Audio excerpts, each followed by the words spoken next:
Hello, thank you for watching Forgotten History once again. This is Colin Heaton, your humble host, and in a subsequent follow-up to our USS Liberty video, we have the great privilege of interviewing Mr. Phil Tourney, who was on the Liberty and is a survivor, and he can give you his first-person perspective, which should deflate some of the negative comments we had about the video. And there's nothing like going straight to the source. And on that note, I introduce Mr. Phil Tourney, and he will tell us about himself and what he was doing on that mission. Yes, sir. Thank you, Colin, for the invite. And my name again is Philip F. Tourney. I was a third-class petty officer in damage control, June 8th, 1967. That was my GQ station, general quarters. About 15 minutes before the attack began, we had just secured from general quarters, which was a drill we did out at sea for different situation, chemical, biological, boarding ship, and things like this. That particular day, it happened to be chemical war. And so we're pretending like we were washing down the ship with salt water. And it was very, very hot that day. I almost passed out in my impregnated suit, which is supposed to protect you from chemicals. Who knows? Anyway, I secured for my general quarter stations. I knew the sound-powered phones were working on the starboard gun mount. I got an ice seaman up there, David Skolak, to get the sound-powered phones working, which is internal communications of the ship. I left that area about, I don't know, 45 seconds before the attack started. At that moment, when the attack started, the USS Liberty had been surveilled many, many times by the Israeli Air Force, identifying our ship. They waved at us and we waved at them. But anyway, the attack started around 2 o'clock. The two men I just left in the forward gun mount were blown to bits, blown completely to bits. Every antenna on that ship was hit. Within 3 to 4 seconds, they were all down. We had no communication with the outside world. We had no ways to defend ourselves.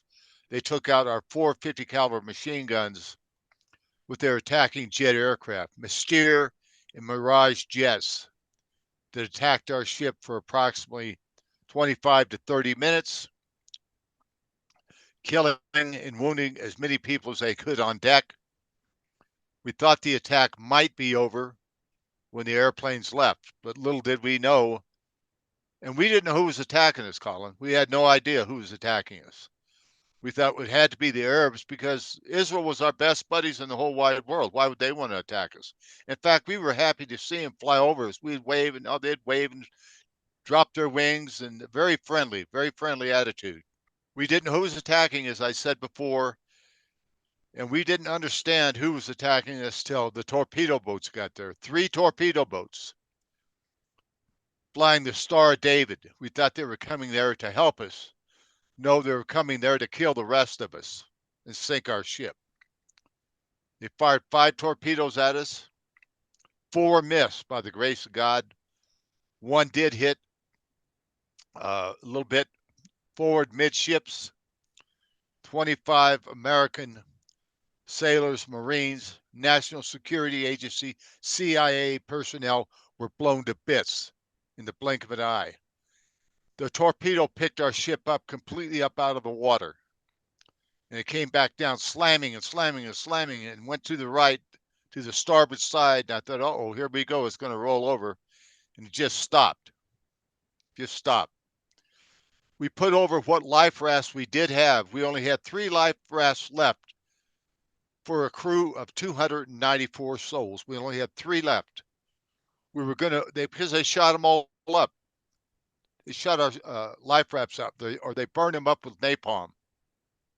That's how ruthless it was. When we put the life rafts over, they shot 2 out of the water and took 1 aboard their boat as a trophy of their kill. The Israelis did. They circled the ship, machine gunning, firefighters, stretcher bearers, anything that moved to destroy our ship. They did it.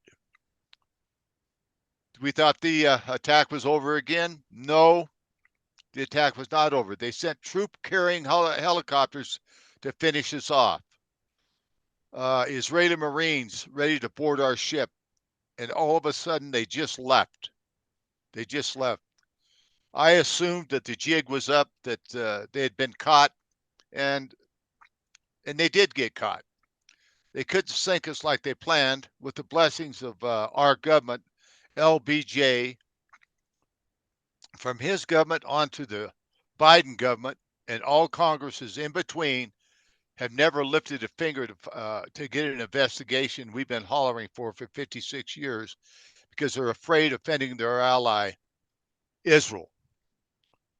So that's pretty much the attack, but there was 850 rocket and cannon holes in the ship, over 5,000 armor-piercing bullets in the ship, napalm burning this up, approximately a 40 by 40-foot hole in the starboard side, listing badly. We never received any help from our government. Little did we know that aircraft were sent to help us from USS Saratoga by Captain Joe Tully and USS America Captain Engen. They did send aircraft to come help us, but they were recalled. If they would allow the aircraft to get to our site, they could have driven off the torpedo boats and 25 American lives would have been spared. Young men, 18, 20, 21, 25-year-old young men blown to bits instantly. And our government left us out there for 17 hours. They were hoping we'd sink that night. It was nothing but chaos that night. Bodies everywhere, bleeding, being patched up by Doc Kiefer. I helped in one operation in the sick bay. Gary Blanchard was on the operating table, and moments later, after Doc cut him open, he was dead.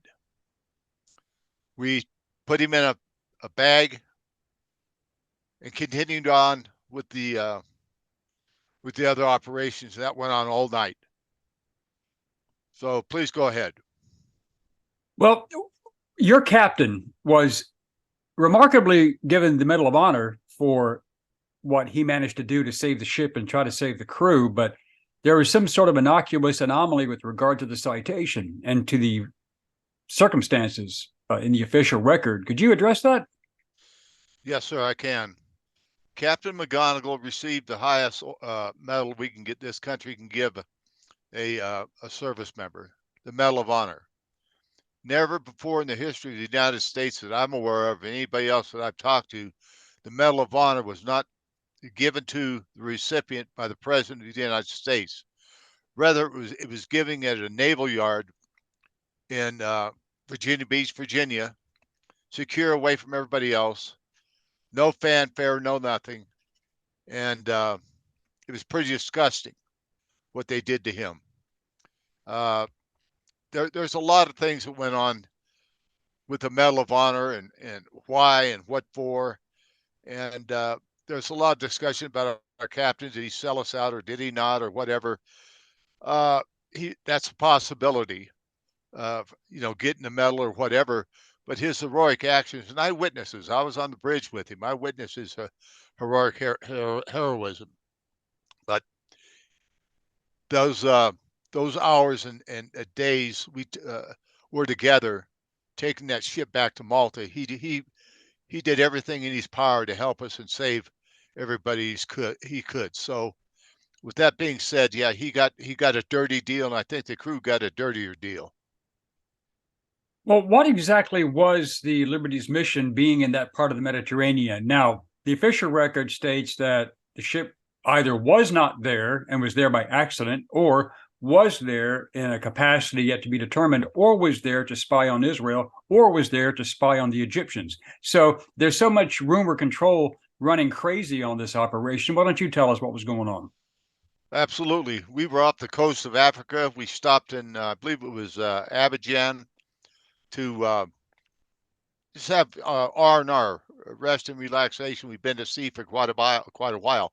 Now, our ship, USS Liberty, was the most sophisticated spy ship in the world, and one of the most easiest to identify. In fact, Admiral Thomas Moore, former chairman of the Joint Chiefs of Staff and a a very decorated, highly decorated admiral said our ship was the easiest ship in the world to identify.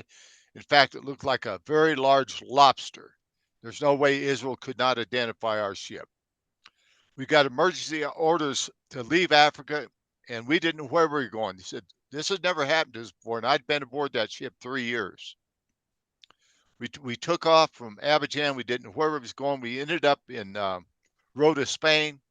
We picked up three Marines.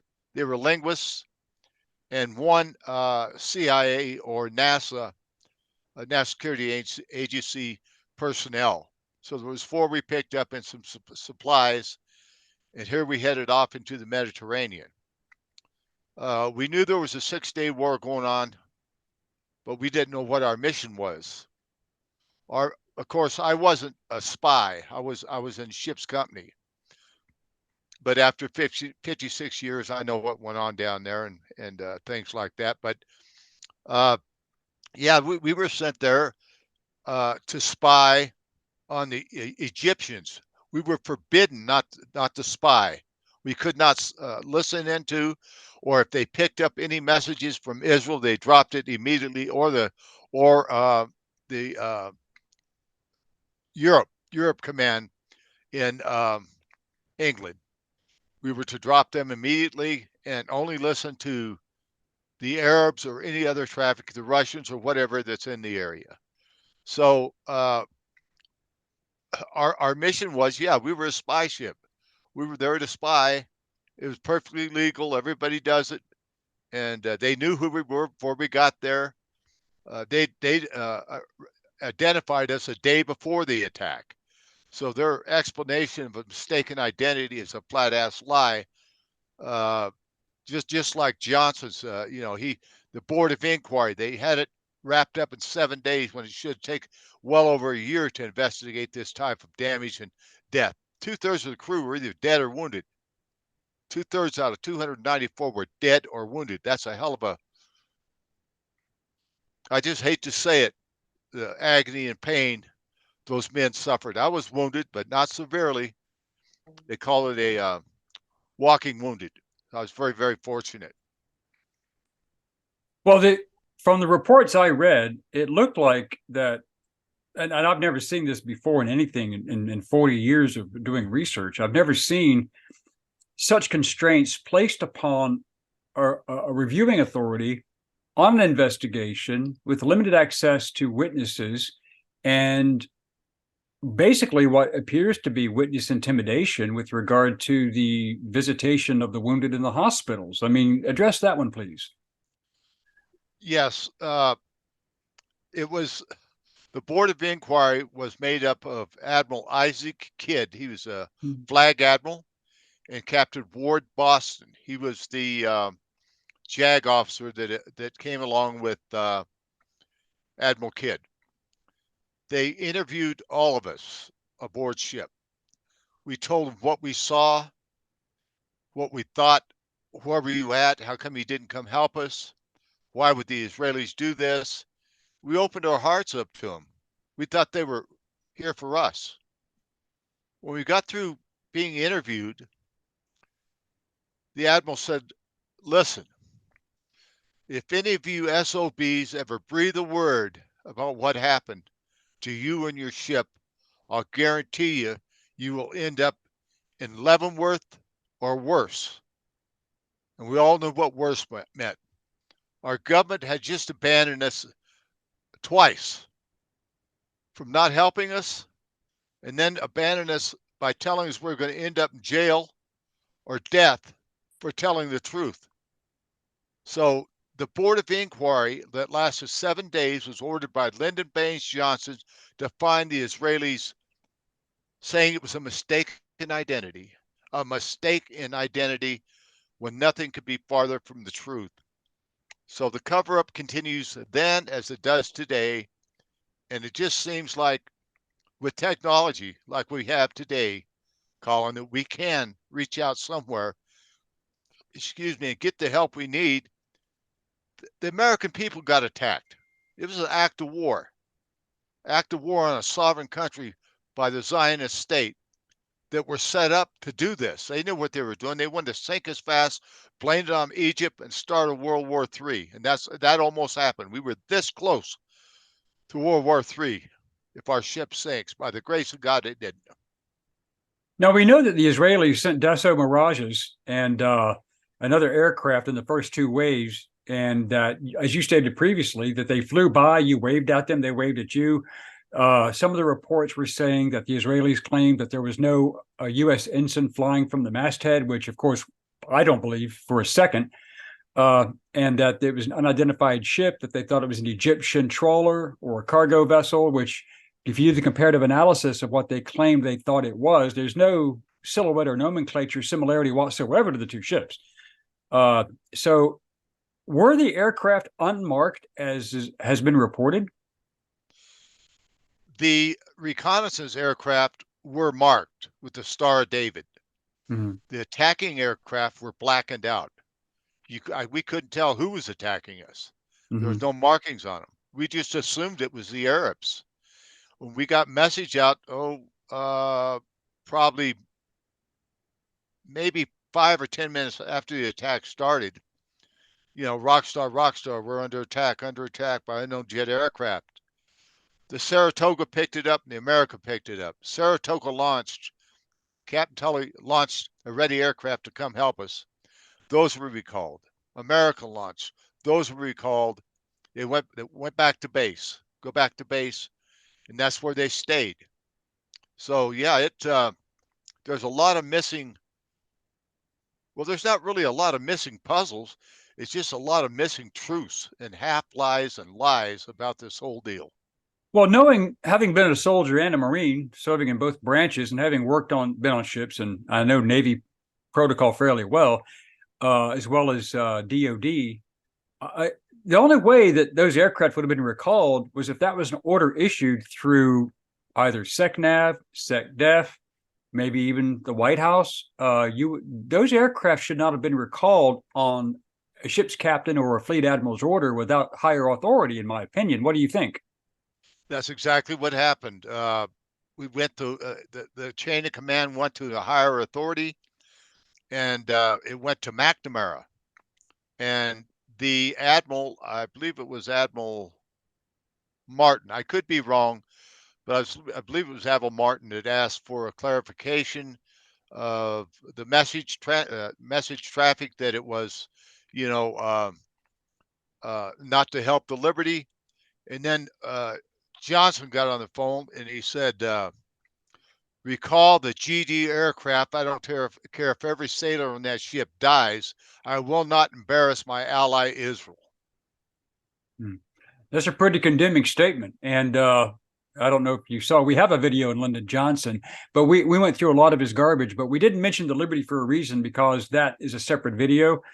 But this will supplement that Liberty video. But here's a question that I have. And I know a lot about Israeli military protocol. I know because I trained with them. I was with them. And one thing I do know, that Moshe Dayan, who was operating as basically the general director of the entire Six-Day War, I mean, he ran the headshed.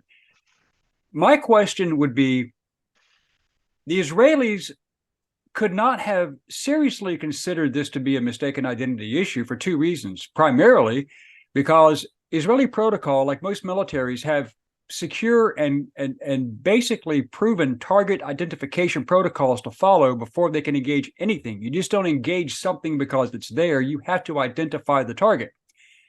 And if they claimed that it was an Egyptian ship, then that would have been transmitted through their communications, which were being picked up by the NSA aircraft doing overt surveillance overhead.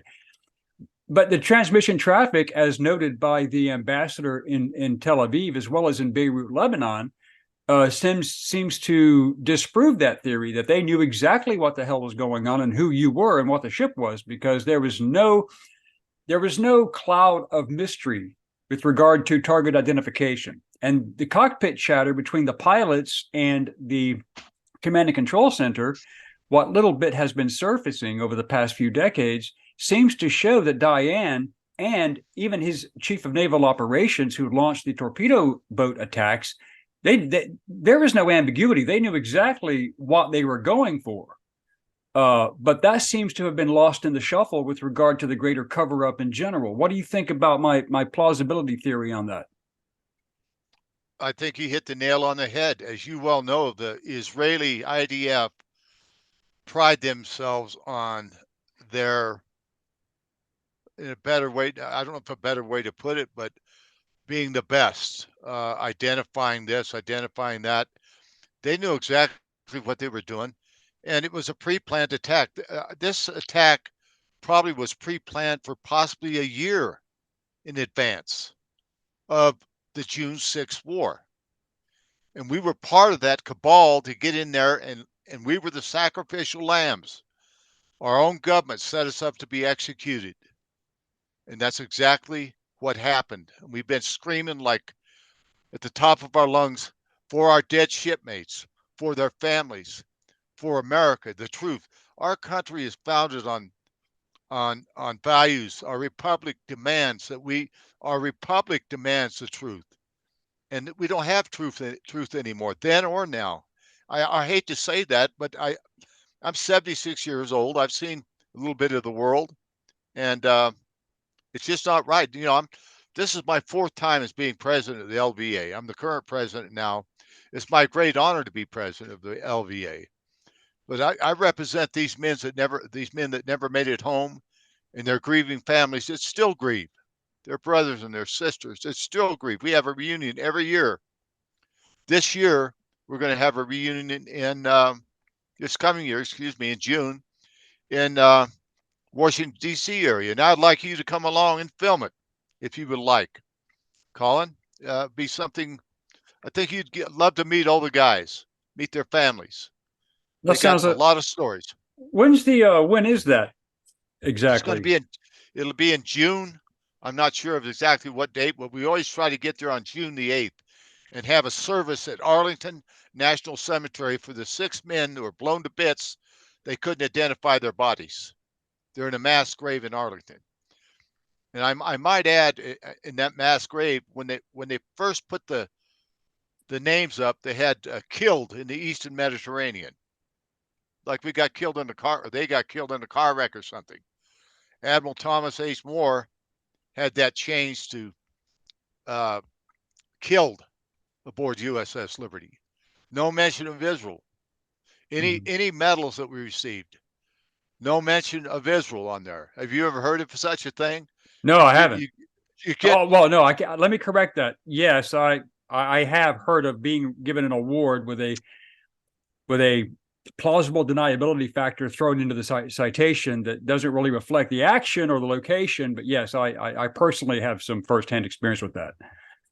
Yes, sir. I didn't know if you had that, but you know what I'm talking about. I know exactly what you're talking about. Right. It's a cover up. They hid it on my citation. It doesn't say anything about Israel. Nothing. It's like a ghost attack. It's on the old man's Medal of Honor. It says nothing about Israel. Right. I read the original citation, and it mentioned Vietnam as the theater, and then it was revised later to be less plausible, I suppose. But it doesn't really state the action or the location or the belligerent. It just says for action against a belligerent force, but it doesn't really say Israel unless they changed it. No, they have not. I tried to get mine changed, and they said they cannot change an official document. Sure, they can. I said, I know they can. All I wanted was one word in there, Israel. Yeah, they change documents all the time. I mean, just look at the Bidens and Obama. They change stuff all the time. Oh yeah. But what I want to do is go into the aftermath of the situation, the reparations that Israel, paid, and I have some issues with that, and I'm sure you do. And the fact that there was never really anything resembling a formal explanation on the part of Israel, unless there's something I'm missing, or an apology. I mean, I do realize they said, yeah, we're sorry for hitting you by mistake and this, that, and the other. But subsequent administrations in Israel, whether the Knesset or the prime minister, at that time, Golda Meir was very quiet about this. during her time when she was prime minister, because it came up in the early 70s again, and she was prime minister. This was during the Nixon administration. And nothing came out of her office that would even address the issue. And then subsequent prime ministers, even Netanyahu, for example, who's been prime minister several times, what has he said about this, if anything, if you're aware? I'm not aware of Netanyahu saying anything other than the talking points of it was a mistaken identity. We're sorry. We paid reparations. And reparations, okay. Most of the crew got several $100s a piece for their clothes, not for their wounds, not for anything. The most seriously wounded got more money, and they deserved every penny of it. The $6 million they paid for a $40 million ship wasn't even paid by Israel. Our government gave them the money, or they took it out of what they gave them, but it was the American people paid for it. They got $6 million for a $40 million ship at that time. $40 million ship in 1967 was a heck of a lot of money. So no, I'm not satisfied with what they gave us, but I am satisfied with to get out there with my life, and my other shipmates get out there with their lives, and that's what our association is all about. We're here for the truth. Let the chips fall for the as they should. If the cookie crumbles, it's gonna fall on this country, and it's gonna fall on Israel for what they did and what they did to America. I don't care. They could have said no, we're not going to do it, but for the greater good of Israel and for the greater good of the Johnson administration, they wanted us all dead and blame it on the Egypts. Well, Nasser is who they wanted. They hated Nasser. It's called Johnson. They hated Nasser, so they wanted to get rid of him. But our ship not sinking prevented World War III, and that's a fact. We can prove it. Well, I think we've covered all the primary information, but let me ask you something on a more personal level. How have you been okay over the decades, knowing what you went through, what your shipmates went through, the families? I'm sure you're probably still in contact with some of the families of the men who did not come home. Oh yes, we have contact. In fact, Michael Brown, he's a brother of Francis Brown. He died at the helm. He received the Navy Cross for that. He never left his duty station. When I was up on the bridge, was trying to fight fires with a CO2 canister because we didn't have water. All the hoses were shut up. And I saw Francis. He was at the helm, just steady, in control, but I never said a word to him. And he was my good friend. We shot pool together, had beer, drank beer together and everything. I got back up the bridge and he lay dead right there with his head blown off. Not blown off, but very, very severely, damaged. Well, Philip, I appreciate the time. We've covered just about everything of on the ground with regard to all the subject matters and all the talking points that I brought up to you earlier. And Okay. I think what we can do later is probably plan something. If you get some of the other survivors together, maybe we could have like a video forum, and maybe do it in a forum setting where you have several guys on the video, and we can get other perspectives as well for a later edition. But I just want to say thank you very much for your time, and I appreciate it. Absolutely. Thank you. And I can get that done at a later time. You want crew members there, I'll get them there for you. Sounds good, sir. Okay. God bless you. Thank you. You, sir. Thank you. Bye-bye. Bye. Thank you for watching Forgotten History. Please click like, subscribe, and share. Send us comments and show ideas, and we will get back to you as soon as possible. Until next time.